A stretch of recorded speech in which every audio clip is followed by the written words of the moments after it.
Hey everyone, Christopher here with the Lunchroom Syndicate at the Geek Table. We're going to be doing the review of The Walking Dead Season 7, Episode 3, The Cell, next. Now dig on this. Dance off, bro. Maximum effort. Gandalf. Why did you say that name? I am Gandalf the White. Pizza Dude's got 30 seconds. This is for you.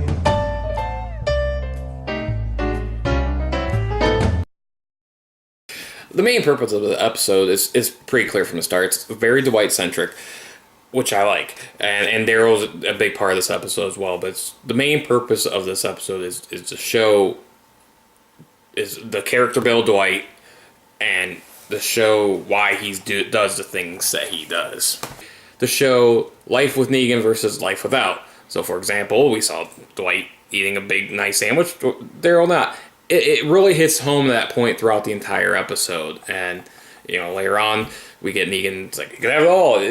That's what this focus of this episode is about. Also try to get Daryl to the point of accepting Negan. And how hard that is right now.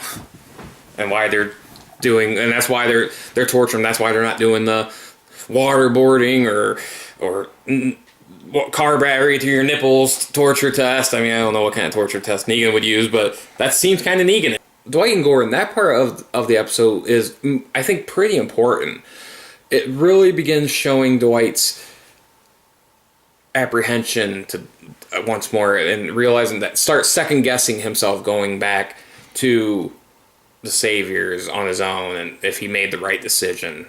But the thing is, he already seen what happened to people who betrayed Negan. He did so much work to get back to where he is, and he's having that crisis of faith, if you will, of should he or shouldn't he? What's the right thing to do? And Gordon is pretty important because we're starting to see other members not being happy. Not everyone's happy-go-lucky here, and not everyone's accepting of the Negan way or want to be accepting of the Negan way, and it's starting to show the cracks in the Savior's armor.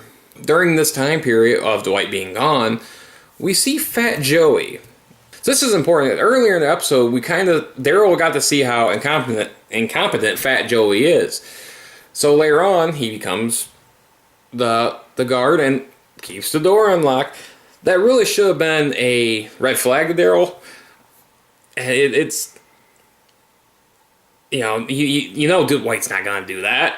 But this guy, he did it, so maybe I have a chance. And it leads right to the trap. During the escape attempt, we see Sherry talk to Daryl. And this is a very interesting thing.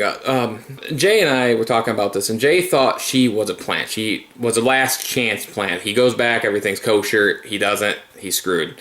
I don't think she was a plant. She knows that what's going to happen. She's been there long enough. This probably isn't the first time this is happening. She's trying to save Daryl from what's going to happen. And Daryl obviously doesn't listen and thinks he's almost home free.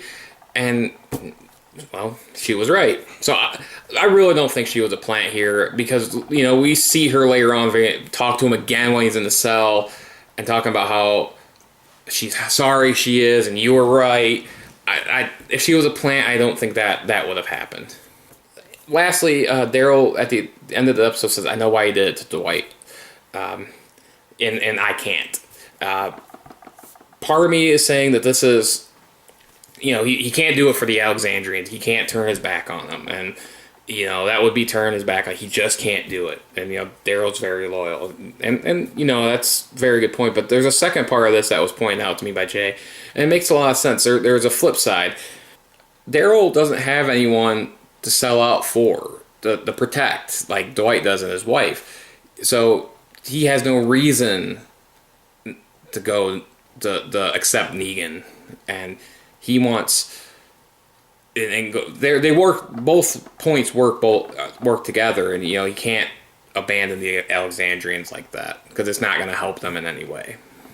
Alright, that's it for this week. How would you rate this episode? What did you think? Let us know down in the comments below. Like, share, and subscribe our YouTube page. Like us on Facebook, and follow us on Twitter. Deuces.